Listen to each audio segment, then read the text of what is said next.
Hi, everyone. Thank you for joining us today. I'll get started on announcements and introducing our speakers.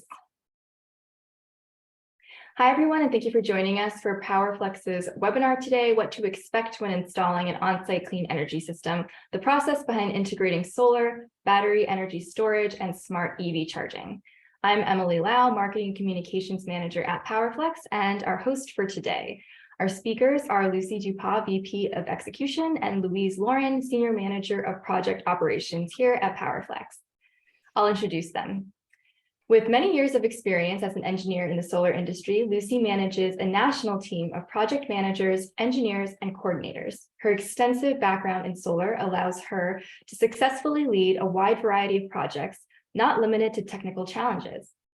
Prior to joining PowerFlex, Lucie started her career in solar, working at Salega, a solar racking company, as the VP of product, and then as a senior engineer at Bright Power, a New York City-based energy management company. She graduated from INSA Lyon with a master's degree in energy engineering, and she has been a NABCEP PV installation professional since 2015. She is passionate about sustainability and believes that it is everyone's job to participate in the global effort to preserve our planet. Aside from a role at PowerFlex, she is also the president of the board of Green Home New York City, a volunteer-run nonprofit that provides sustainability education and networking events for young professionals in New York City. And Louise, as a senior manager of project operations, Louise oversees a national team, including a program manager for strategic partnerships, a project controls analyst, and a team of project coordinators focused on the implementation of solar PV, BESS, and EVSC technologies.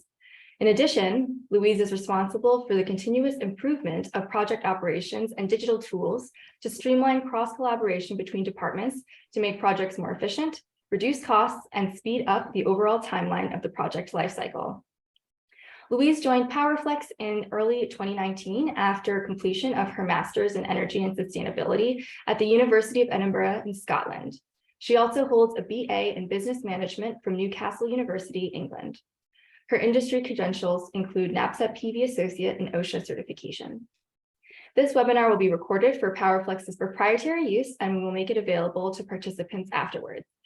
It'll last about 30 minutes, leaving 15 at the end for attendee questions. The Q&A function has been enabled for participants to submit questions there and throughout the presentation, and speakers will address those during the latter portion of the Q&A. So I'd like to kick off this webinar with a quick poll. I'll give everyone just a moment to fill it out before I hand it off to Lucie.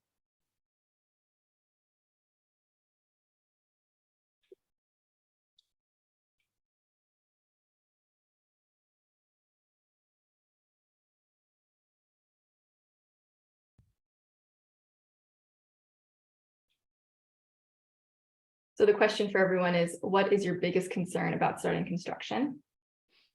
Option 1, communication and meetings, oversight of installation team, taking up space on site, then utility power outages, and all of the above. And today, Louise and Lucie will help you address these problems. So we just want to kind of get a feel of the lay of the land and see what everyone's kind of most concerned about.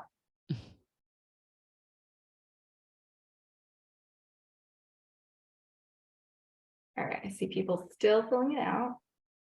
I'll give you a few more seconds. So we have a minute. And I want to know.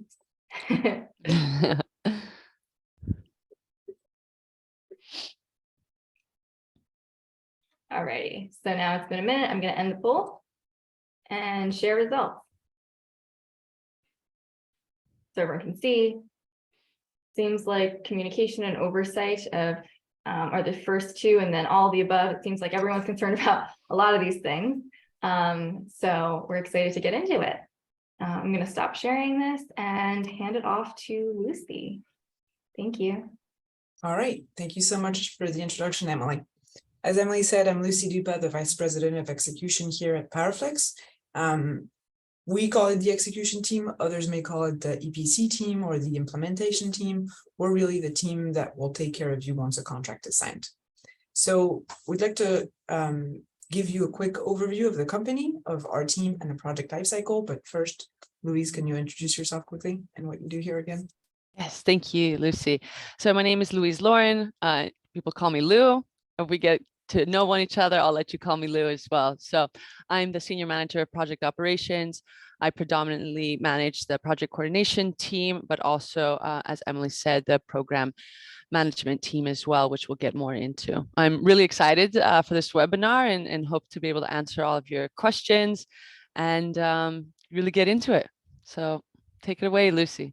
All right. So who's PowerFlex? I just want to start with a quick introduction of who we are. We are a national renewable energy solutions provider. We were previously 3 separate companies, so you may have known us under different names previously, but under EDF Renewables, we were merged last year in 2021, and we're now PowerFlex. We're a national provider of multi-technology solutions. We have been around for many, many years, and we're a national provider, which means that we can work with national customers on all of their projects in the 50 states in the US, on solar, storage, EV charging, microgrids, as well as energy management. We have a whole team of software engineers that provides you with insights on how your systems are doing. We're not going to talk about that today. Today, we're talking about how we, the execution team, can deliver projects smoothly for you all over the country. So just to give you an idea, we're part of the EDF Renewables North America group, which is a subsidiary of EDF, which is the French utility, Électricité de France. EDF Renewables North America has been in the US for 35 plus years. They've focused on utility scale projects, on solar, wind, and storage projects. And at one point they figured out it's impossible to be really good at both developing and building utility scale projects, and also at giving the right amount of attention to CNI customers and making sure that their projects are taken care of with the same level of details and attention to safety and quality when the projects are 1,000 times smaller. So we started the partnership with EDF Renewables last year, where PowerFlex, we have installed over 360 megawatts of solar. A lot of that was done by Solar historically. We've installed over 45 megawatt hours of storage, and we're about to install our 10,000th EV charging station. We're at a little bit over 9,000, and we're really excited to hit the 10,000 number this year. So I want to show you a little bit which types of clients we typically work with. On the solar side, we've historically worked with a lot of blue chip national companies. We've also worked with smaller local mom and pop shops, but where we really shine is our ability to provide you with services on a national basis. So some of the names here have facilities all over the country in all 50 states, people like Cisco, Target, Medline, Amazon. These are clients with whom we've done business with for sometimes 5 to 10 years, and we continue to help them develop their portfolio of renewable energy projects. So that's been happening for us on the solar side for many, many years now. On the solar plus storage side, obviously, the storage technology is a little bit younger. Costs have changed dramatically over the past few years. So solar plus storage projects have only started to make sense a few years ago. We've done, for, as I said, over 45 megawatt hours of projects, but we're always looking for the right combination of technologies, whether it's solar, storage, and EV charging. The combination of the 3 technologies is always what we're looking to implement for you. So smaller list of projects on the storage side, just because it makes sense in less geographies historically. And then on the EV charging side, it's an interesting list because it's different types of clients historically that we've been working with. If you see hospitals, universities, maybe smaller companies that are more local. As you all know, the rise of EVs is only starting. It's only been really a few years until it's made sense to deploy large-scale EV charging, whether it's at workplaces, at warehouses, at any type of CNI facility. So now you can see that we have a very wide range of CNI customers that we're working with. It can be with very local, small facilities that only need 20 or 50 chargers, and eventually we will want solar and we'll want storage, and we'll be able to provide that to them. And it can be clients like Amazon and Cisco, where they have thousands and thousands of facilities over the country, and we're able there to provide solar storage and EV charging that's tailored to the needs and the economics of each state. So our team is able to work with all of those stakeholders. In terms of what we do, we're your single provider for all of your renewable energy needs. We're there at the very beginning, analyzing your portfolio, doing all the due diligence on which projects make sense and where. Are they going to be cost effective, negotiating with the utility? All of that is handled by our development team. We handle all of the installation, the procurement of equipment, the commissioning, ensuring that the system is built to the highest quality and that it performs properly. And then we handle all of the asset management. So in the long run, making sure that you're getting the support you need with your system, that you're getting all of the reporting needed for the incentive and to ensure that the system is going to get the proper returns, making sure that on EV charging systems, there's customer support that's available to answer any questions from your users. So all of that is done in-house. And then we even have a marketing and public relations team that can help you sell the benefits of this renewable energy system that you've installed, whether it is to external stakeholders like your customers, but also to internal stakeholders, and help run things like press releases and ribbon cutting ceremonies and get engagement internally on why it makes sense for you to have moved forward with these systems. So we're your partner along the whole route, and we're excited to do that for you on a national basis. I want to talk quickly about our core values. We are always trying to be as transparent as possible. We're there to be your partner. What we want to do is to help you make the best decisions for your portfolio, for your project, for your stakeholders. Whatever makes sense for you is what's going to make sense for us, because we want to make the projects work. We want to get them approved internally for you. We want to make sure that you're getting the maximum value out of the project. So good sense, teamwork, respect are core values for us as PowerFlex. But quickly, I want to talk about safety. Safety is our #1 value. It's our top priority. All we want is for our installation teams, our employees, your employees, everyone involved to go home safely at the end of the day. Our ABC is always be careful. Some would say always be closing, but I really prioritize always be careful. We've had 0 recordables since 2018. All of our team meetings start with a safety minute. Everyone is OSHA 30 certified. We actually just had a safety meeting right before this with 100 people on the line. So it's really part of our core values. And we want to make sure that your teams, whether they're at the local level or at the corporate level, understand that safety is always going to be our #1 priority. And that's how we're going to run our projects. So now let's talk a little bit about our team. I'm going to hand it off to you, Louise.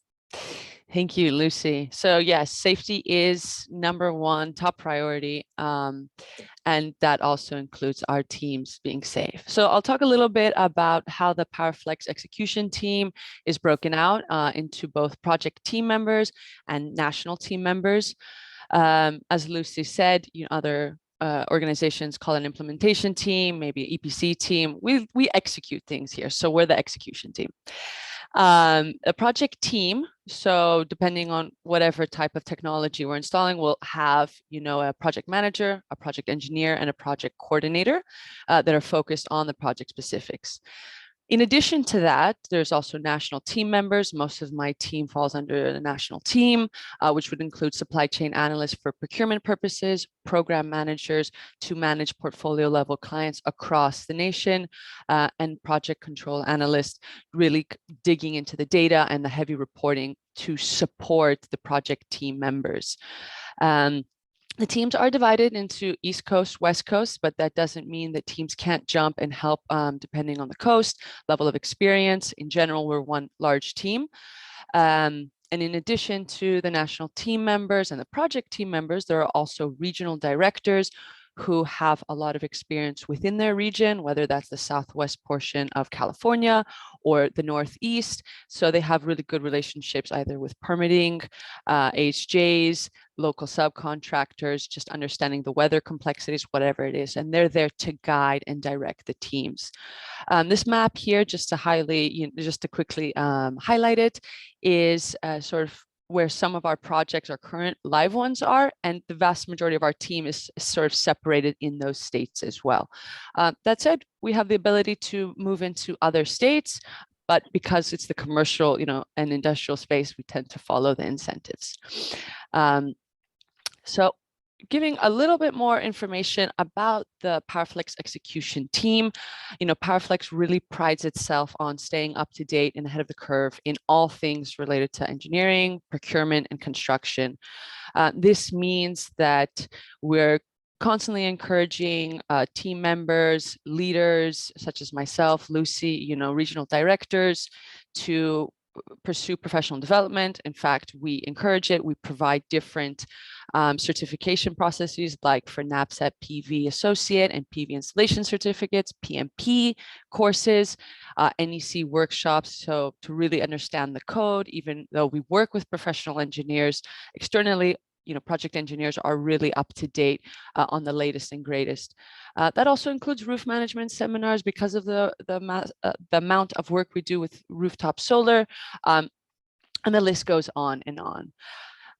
Outside of the external professional development, we also do a lot of regular internal meetings and huddles. As Lucie said, we just had our monthly safety meeting to keep us up to date. But we also do other ones where lessons are learned or shared, engineering, procurement, and construction huddles. So we really want to make sure that we're up to date and ahead of the curve in whatever way possible. So we've talked a little bit about where our teams are located, where the projects are located, the type of credentials that we have in order to ensure a safe and top-notch installation for you and your organization. Let's talk a little bit about how the teams are organized by project profile. So as Lucie said, we have the ability to install solar, battery, and EV, and a combination of that. So we split the teams into lightning, power, and special. Essentially, that means that there's maybe different project team size, or the overall timeline of the project is shorter or longer, but the baseline is the same. And we'll get more into that when we start talking about the project life cycles. Now, that said, although teams are split up into lightning, power, special, most team members, if not all, really have the ability to jump from engineering a microgrid project to supporting, a power project that might have solar and storage. And the same going from lightning, EV specialists can support a solar plus EV project. So really, we're trying to create, an atmosphere internally where there's a lot of knowledge sharing, even though they're specialists in their type of projects. So that said, I'm going to hand it over to Lucie to talk a little bit more about the project lifecycle, and we can get into those details. Great. So who would you be working with when you start working with PowerFlex? Obviously, the execution team is what we're here to talk about, but usually you'd start working with the business development team, right? They're the ones who are there to write a proposal, to assess your facilities, to look at your portfolio of facilities and ensure that we're focusing on the right ones based on the economics of projects. They're the ones to say, this is a good location for storage, this is a good location for solar. We have really good assessment tools that we've built internally to ensure that we're optimizing projects for you. And really where there's a lot of coordination between the execution and the business development team is to make sure that we're setting realistic expectations for you. There's going to be areas in the country where utilities are taking double the time to review your project as they would in other areas of the country. We've done work in so many states and utilities that we have contacts at each utility. We have enough experience to be able to set those realistic timelines with you, so you know what to expect. You know that we've worked up a schedule that is accurate and based on our experience, and we're not just making it up based on average timelines. Same thing with the project cost. We're working very closely with the business development team to make sure that the projects are estimated properly so that there's no surprises when the contract is signed. So a lot of collaboration between both teams to make sure that we're just setting the project properly. And so that the day that you sign a contract and we get to NTP, which means notice to proceed, the project is ready, all of your stakeholders have been informed, and we can really start digging into it and move quickly without having to re-explain the project. So there's a handoff to the execution team. We're the ones who handle all aspects of the project from the NTP until the system is handed off to the asset management team. So at that point, you're assigned a project manager who's your main point of contact for all communications. And we're the ones to be there throughout the whole life cycle to work with you, answer all of your questions. And that is both if you have stakeholders at the corporate level or at the local level, all of those communications would be handled by the execution team. And then the third big area would be the asset management team. They are really there to manage the system performance, whether it's from a technical standpoint or from a financial standpoint. They're the ones who become your main point of contact once the execution team has built the system, ensured that it was going to perform properly, and it's been commissioned and inspected. The asset management team takes over. So those are three major areas of work. Within the execution team, Lou will run you through all the steps that we go through. But what I want to show you here is that regardless of the technology of the project, either way, these are the three main teams that you'd be working with. And overall, the process is the same. We've built all of our tools to be able to work with all projects. We have one set of tools that that covers everything, and really what changes is the project timelines, because construction takes more or less time, permitting takes more or less time based on the technology, utility approval. So what we're really always aiming for is for you to get a consistent experience on all projects, with just the main thing changing being the project timeline. Yep. And so, I'm going to talk a little bit more about the stages as it relates to the execution team. And as we saw in the initial survey, there are concerns. There's concerns with having people on site, having to possibly manage subcontractors to coordinate with utilities. And that's, really what the execution team is going to be doing. So here, just kind of highlighting that there are things happening before we get to NTP. So before we get to the contract with some development work, where a lot of it is going to be offsite. You're not going to see the execution team on site, maybe for one initial site visit, but again, there'd be a lot of warning ahead of time, so there won't be a lot of presence. Where you're really going to start seeing visible on-site presence, and not that much, because most of the time it'll be on the roof, maybe it's in the garage, maybe it's in a parking lot that is just being built. It all depends on the type of project, but it's going to be kind of at what we call pre-mobilization, before construction, where we'll have some deliveries scheduled, we'll have walkthroughs with subcontractors, and again, we'll be communicating with you, your facility manager, the organization, whoever needs to be involved. And then as we miraculously build a project, we get COD, which is or PTO, which is permission to operate, the commercial date of operation. We'll start going into our closeout phase. And there we're really going to be demobilizing. You're not going to see as many people on site. If we had a staged area, that will either be reduced entirely and cleaned up, but there will still might be some punch list items happening on the roof and the EV chargers, again, depending on the project. But really, it's that main area is just going to be during construction where you're going to see people. And then once we would have handed off to asset management, at that point, there will be scheduled regular maintenance where you're going to know that's when that's going to happen, depending on the system size, or the system. It could be every 6 months, every year. That's all, preordained and discussed ahead of time. So moving on from there, I want to talk a little bit more about the relationship-driven success. The project teams really will be handling every step of the project by coordinating and communicating with the various stakeholders. That includes vendors, installation team, the utilities, you, the client, your facility managers, also our client. Maybe you lease the building, so the building owner.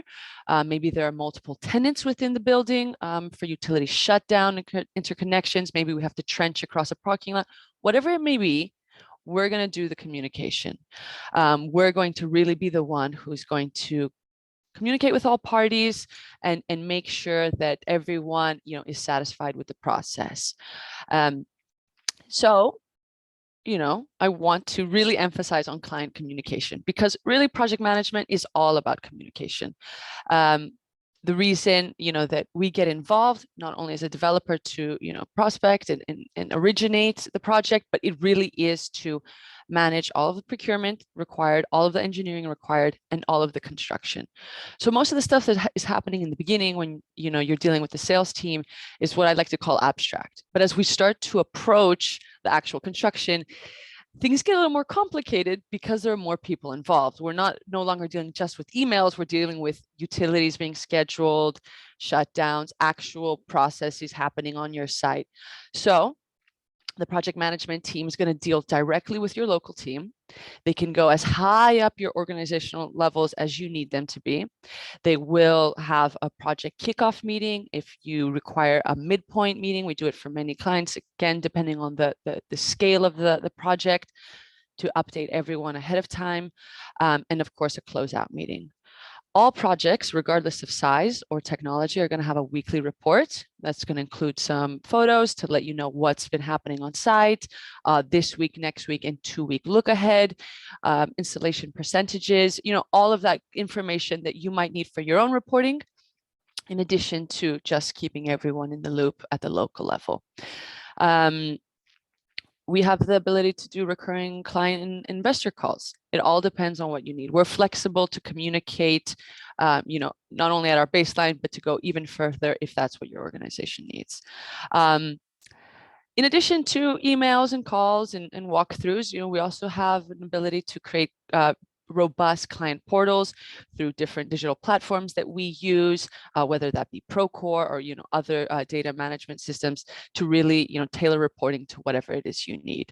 We really pride ourselves in that ability, so we can communicate in all sorts of ways with you and your organization. So we've talked about the project lifestyle, client communication, and I'm going to hand it over to Lucie to talk about procurement. So I wanted to touch on procurement in this presentation because we live in a crazy world. We've lived in a crazy world for the past 2 years. I'm sure it's affecting you at your level for whatever equipment or materials you're ordering. And it's affected us in the past, but we've put in place some, I think, really great solutions to mitigate some of the issues we've been seeing, specifically around extended lead times, delays, force majeure notices from vendors, as well as increasing costs. And so what we've done in the past couple of years here, and this has really been made possible through our partnership with EDF Renewables, is we've been able to really procure equipment at a much broader scale than we would have done in the past 2 years. With the crazy market that we're working with now, it really makes sense for us to warehouse equipment and to purchase it ahead of time, so that when the project is ready to mobilize, we can deliver all of the equipment to the site at once, make sure that everything is available. So we have most of the equipment on the right here in stock at all times. That would be modules, racking, inverters for all types of systems, EV chargers, storage systems. We've been purchasing these ahead of time to make sure that once a contract is signed, really what's the major gating item is the permit set, the permitting, and the mobilization prep. But otherwise, we're able to ship all of this equipment from our warehouse very early on and avoid delays that have been, a major challenge for the industry in the past few years. So really, it's affected us in a way that I think is really positive, because that means that now we can move faster on projects, and we're using less time with negotiating with vendors. And that also allows us to lower the cost of the equipment that we purchase. So that means we're able to be more competitive, to pass on those savings to you, and to make sure that we win your business by providing a more cost-effective system. So it's been a major challenge, but we've reacted very quickly, and I'm very excited with the place that we are in now. I also want to talk a little bit about quality control. As you know, renewable energy systems are power systems. They produce power and or they exchange power, whether it's for EV charging with, if you think about a DC fast charger, which everyone keeps talking about these days, those can be 350 kilowatts. That's about the power of 100 houses in one little DC fast charger. These numbers are not something that most of us are used to thinking about, but it's just a lot of power in a very small space. Same thing when you were interconnecting a solar system to your switchgear. It's just a lot of power in a very small space, right? So the code is really strict, obviously, but we go way beyond code in terms of how we design systems. We have our own technical standards, our own construction best practices that we've put in place and that are based on our past 15 years of experience building these sorts of systems. And so we have put in place some very strong programs in place. First, on design and engineering, we have a QA/QC program that applies to every single project, whether it's a 10 EV charger system or to a 10 megawatt solar storage and EV charging system. All of these projects go through a rigorous QA/QC process on the design side to make sure that we're speccing the right equipment, that everything is designed up to our standards. We have a similar process going on during the construction phase, where every single project gets inspected through our QA/QC inspections in Procore. We've been using Procore for many years, and that has really enabled us to ensure consistency from one project to the next, to make sure that we have the same amount of details and oversight on each project. And then the third new initiative that has been going on for the past couple of years here at PowerFlex is our lessons learned program.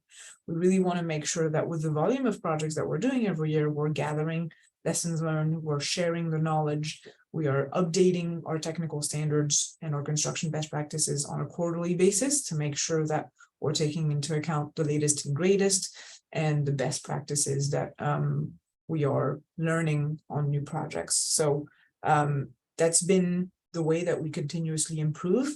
It ensures that we're as cost effective as possible, while also ensuring the highest quality and safety for our systems. Because we know that that's what matters in the end, right? We are proposing a system that is supposed to provide you with savings or return, and that's what we want. We want to build a system to that spec so that you're getting the returns that you're expecting on the system. Awesome. Well, we've gone over the team, we've gone over our credentials, what we really focus and pride ourselves on, and I think that PowerFlex has a competitive advantage unlike any other renewable energy solutions provider in the US. And it's our ability to scale and manage multiple sites. And I think that success is because we have a robust QA/QC program. We have a procurement strategy. We have warehousing capacity. We have EDF backing us up. We have decades of experience across the company, and we have the resources to continue to grow professionally and stay ahead of the curve. How can we do this? Well, we're really good at communicating. It's our forte. We're really good at getting ahead of issues, or if issues come up, because that is part of project management, we're really good at dealing with them. We make sure that if there are client specifications like we have in some of our programs and portfolios, that our teams internally are trained regularly on that we have the systems in place in our digital tools like Procore. We heavily rely on Procore for inspection templates, different type of meeting templates to create consistency across the board. As I indicated earlier, we have teams on the East and West Coast, and the teams are always expanding because we're growing. And in order to create that consistency, we have program managers who sit at the national level and either report to me or to Lucie, and just kind of work with regional directors and different project managers to create that consistency. That also includes the construction methods, but different levels of the organization, different needs to be met. We're also able to do real-time milestone tracking because of Procore and the years of data that we have collected, we have really robust reporting methods. And if you want to know more about that, please reach out. We'd be more than happy to talk a little bit more about that. In addition, we realize, that incentives are really what make a lot of these projects happen. Now, even more so, I think, with ITC, but we're really able to dig deep into our incentive management. It is run by the development team, but the execution team works closely with the development team to make sure that we're meeting the deadlines, whether that's for EV focused incentives, battery storage, or solar. I talked, Lucie talked about this earlier about, cost-effective bulk procurement for equipment. We also do that with our installation partners. We work closely with them to make sure that the projects fit their needs, our needs, timeline, and be able to sort of leapfrog depending on where your sites are located. So whether, it's 15 sites just on the East Coast, or 15 sites on the West Coast, or 50 sites, 60 sites, with one of our clients across all of the nation, we're really able to deliver. And, we're able to build more and more of these portfolio and program management programs. So I'm really, really proud of this. But, I've said a lot, Lucie said a lot. Here's a little bit about some of the clients that we've worked with in the past, some of the things that they've said, that we really are a great partner, that we're always looking for the newest financial incentives, but also that we're able to hit and deliver our deadlines. We know how important end of year goals are. We understand incentives must be met. So we're here to communicate, and make sure that the project is designed and implemented in the best way possible. That said, I think it's time for a little Q&A. I know some of you have asked some questions, so I will hand it back to Emily. Hi, thank you both so much for that wonderful presentation. I'll facilitate the Q&A. Thank you all for submitting your questions. Feel free to still continue to add more. We'll start off with the first question, which is, what are the differences between the construction processes for EV charging, solar, and energy storage? Which is the most involved out of these technologies? Do you want to cover that one, Joe? Yeah, I'll cover that. So they do vary, of course. I'd say it really depends on the amount of EV chargers that we're installing, right? If we're going to install maybe 5, 10, it's pretty quick. I don't want to give any concrete numbers because it really does depend, but there's some trenching involved there. But then if it's like for an airport, which we have done, that might take, months, a year, because we might be talking about, several hundred chargers. The same would apply for solar. If it's a carport, which is going to require trenching in the parking lot, it may take a lot longer. But if it's a rooftop project, that could be done in several months. Again, don't quote me on the time because it really depends on the complexity of the project, if there's utility. That said, again, if you reach out for some more information to our sales team, we're more than happy to provide, a timeline based on what type of system you're looking for. Sounds good. Lucie, did you have anything to add? I wanted to add quickly that it's crazy how invisible a rooftop installation can be. We've clients that just didn't even realize we were installing solar on their facility because we're out of the way. We may have materials at the very end of the parking lot or in a pre-approved staging area, but otherwise, other than having guardrails around the roof, there's really not much that tells you that we're installing solar on your facility, especially in the case of a rooftop. Yeah. Just because we're not really drilling holes. We're mostly using ballast to install the system. It's pretty silent installation, so very little disruption. The only one to be aware of is that we generally will require 2 utility outages. The main one being towards the end of construction to tie the system in, and that's really necessary for all technologies. And usually we'll do an exploratory shutdown at the beginning of the project to make sure that we know what we're getting into with your switchgear. But we'll always over communicate about those. We'll set realistic expectations. We'll discuss it with your facility folks and make sure that everyone is aware. so that we're minimizing any disruption. Awesome. Thank you. We're getting a lot of good questions, and I'm going to try to combine a few. So our second question will be, would you recommend installing more than one technology at once? And how do you kind of put them together and integrate these technologies? Yes, we actually have more and more projects every month that integrate more than one technology at once.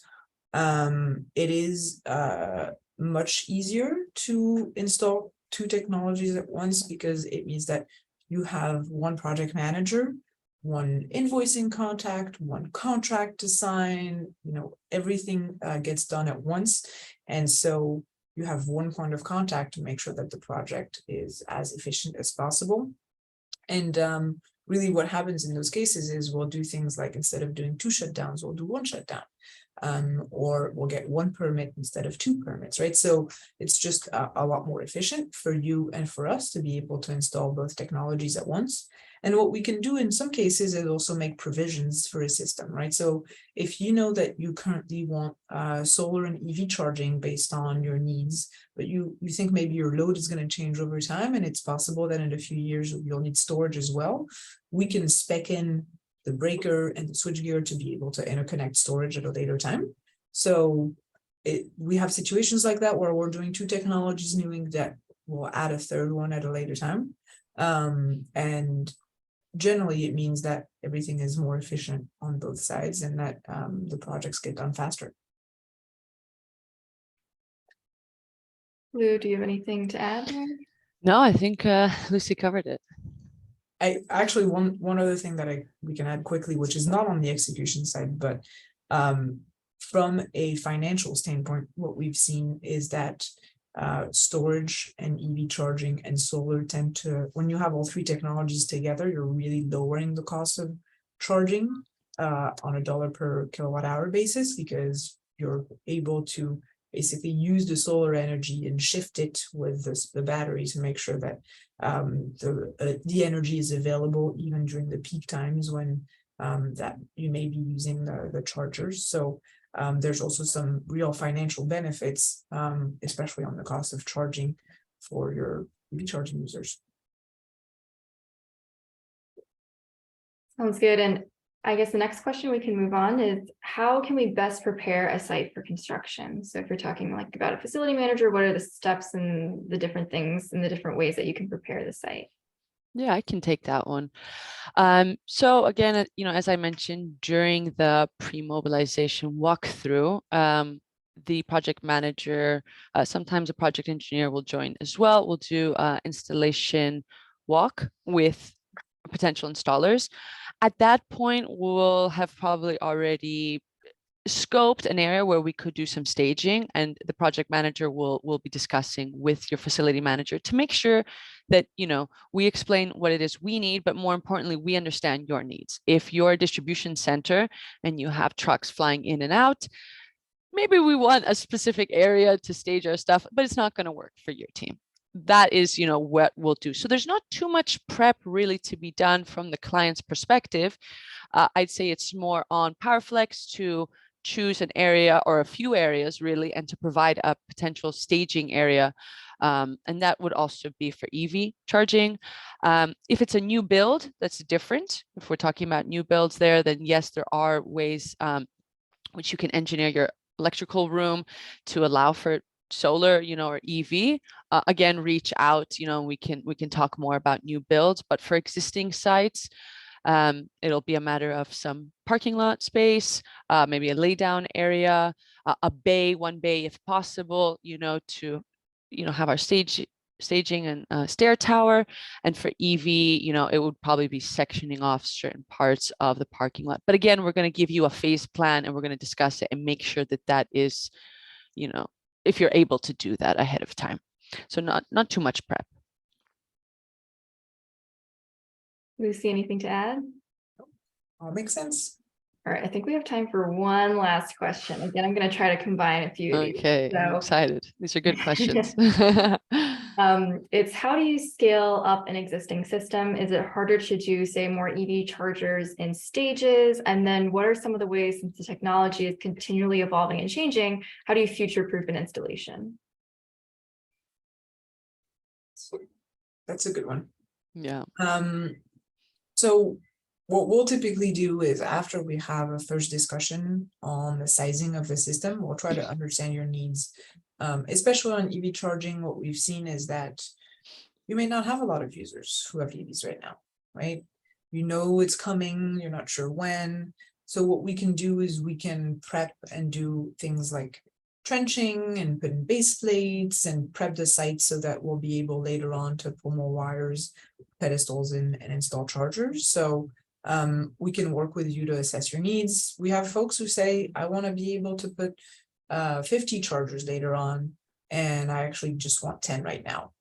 One thing that we have been recommending to certain customers is to go ahead and install the 50 now, especially because a lot of counties and specific areas have really good rebates right now for chargers. And on top of that, the way that our smart charging solution works is that we're always optimizing the charging to avoid peaks in your electricity bill.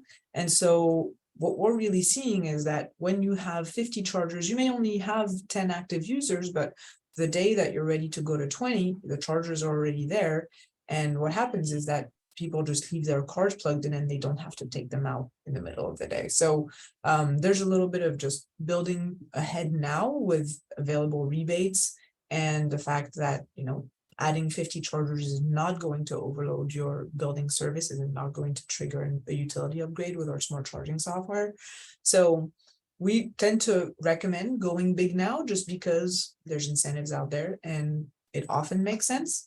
But if that's not something that you're able to do now, we'll also work with you and future-proof the system to have trenching and base plates ahead of time. And we can also, as I said earlier, on the solar and storage side, add breakers in, make provisions and equipment, label it properly so that everyone knows what that's for. And we'll work with you during the asset management period to give you a proposal for additional equipment as needed. Thank you. Unfortunately, I think we're out of time for today. Thank you everyone for your wonderful questions. We had a lot of them, so thank you for joining us, and a big thank you to Lou and Lucie for being our presenters for today. If you're interested in learning more or have remaining questions, please reach out to us and we will connect you to the right contacts on our side. We hope that you have a great rest of the week, and we will see you at our next webinar, and that'll be in November. More information to come, but just to tease a little bit, it's on clean energy incentives and policies. So I know that that's a topic a lot of people are interested in. So stay tuned for more info there. Thank you all and have a great rest of the day. Bye. Thank you. Thanks.